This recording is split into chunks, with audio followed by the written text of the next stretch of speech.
বছরের প্রথম দিন সকালেই শিক্ষার্থীদের পদচারণায় মুখর স্কুল প্রাঙ্গণ।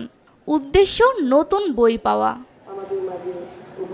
সারা দেশের মতো ময়মনসিংহের বিভিন্ন স্কুলে শ্রেণীভিত্তিক বই বিতরণ শুরু হয়েছে। বছরের শুরুতে বই পেয়ে উচ্ছ্বসিত শিক্ষার্থীরা। বছরের প্রথম দিন বই পেলাম, এটা আসলে অনেক আনন্দদায়ক মনে হচ্ছে। এছাড়া এর আগের সময় থেকে এবারের বইগুলোর মান অনেক উন্নত। আসলে বছরের প্রথম দিন বই পাওয়া অত্যন্ত আনন্দদায়ক একটি অনুভূতি। তবে সব শিক্ষার্থীর হাতে পৌঁছানো যায়নি বই। পর্যায়ক্রমে মাস জুড়ে বই বিতরণ হবে জানান জেলা প্রশাসক। কিছু সীমাবদ্ধতা আছে, যেটা আপনারা সকলেই জানেন, যে আমাদের যে পরিমাণ বইয়ের চাহিদা রয়েছে আমরা তার তুলনায় একটু কমই পেয়েছি। আমরা আশা করছি আগামী 20 তারিখের মধ্যেই আমরা আমাদের সমস্ত বই আমরা শিক্ষার্থীদের হাতে তুলে দিতে পারবো। আমরা সকল বই এই মুহূর্তে তুলে দিতে না পারলেও আমাদের হাতে কিন্তু সফট কপি রয়েছে বইয়ের।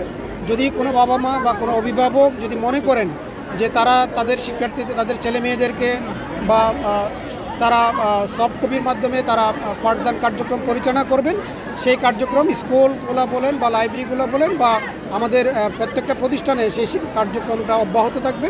আমি অভিভাবক এবং শিক্ষক মণ্ডলী সবাইকে অনুরোধ করব, বইয়ের অজুহাতে আমরা যেন কেউ পাঠদান কার্যক্রম থেকে কেউ যেন কোনোভাবে বিরত না রাখি। তবে ইনশাল্লাহ আমরা আগামী 20 তারিখের ভিতরে আমরা সমস্ত বই পেয়ে যাব। আমি আপনাদের সকলকে ধন্যবাদ জানাচ্ছি এবং অভিভাবকদেরকে বলতে চাচ্ছি যে আমরা বছরের প্রথম থেকেই ছাত্রদেরকে বা শিক্ষার্থীদেরকে বা আপনাদের ছেলে মেয়েদেরকে আপনারা পড়াশোনায় নিবিষ্ট করেন, দেশ সমাজ এবং জাতি গঠনে আপনারা এগিয়ে আসবেন। চাঁপাইনবাবগঞ্জে ক্ষুদে শিক্ষার্থীদের সঙ্গে বই উৎসবে সামিল হয়েছেন শিক্ষক অভিভাবকরাও। নতুন বছরের প্রথম দিন, তাই আনন্দটাও খানিকটা বেশি।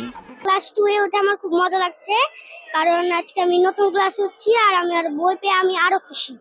আমি অনেক পড়ি, আমি 3টা বই পেয়েছি, আমি পড়াশোনা ভালো করব। 3টা বই দেওয়া হয়েছে সপ্তম শ্রেণীর, একটা হচ্ছে সপ্তবর্ণা বই, একটা ইংলিশ বই আর একটা গণিত বই। 2025 শিক্ষাবর্ষের নতুন বই শিক্ষার্থীদের মাঝে বিতরণ করতে পেরেছি, প্রথম, দ্বিতীয়, তৃতীয় এবং মাধ্যমিক শাখার সপ্তম শ্রেণী। তো আশা করছি যে আমরা সামনে 15 দিনের মধ্যে সরকার আমাদেরকে বাকি বই দিয়ে দিবে, এটা আমি আশা করছি। নতুন বইয়ের ঘ্রাণে মাতোয়ারা সাতক্ষীরার শিক্ষার্থীরা। বাঁধ ভাঙা উচ্ছ্বাসে মেতে ওঠে শিক্ষক শিক্ষার্থীরা। নতুন বই পেয়ে আমরা খুব খুশি হয়েছি এবং আমরা আনন্দ উপভোগ করছি। 2010 সাল থেকে বই উৎসবের মাধ্যমে শিক্ষাবর্ষের প্রথম দিন ঘটা করে শিক্ষার্থীদের হাতে বিনামূল্যে বই তুলে দেওয়া হয়। সালমা জাহান, নিউজ ডেস্ক, দেশ টিভি।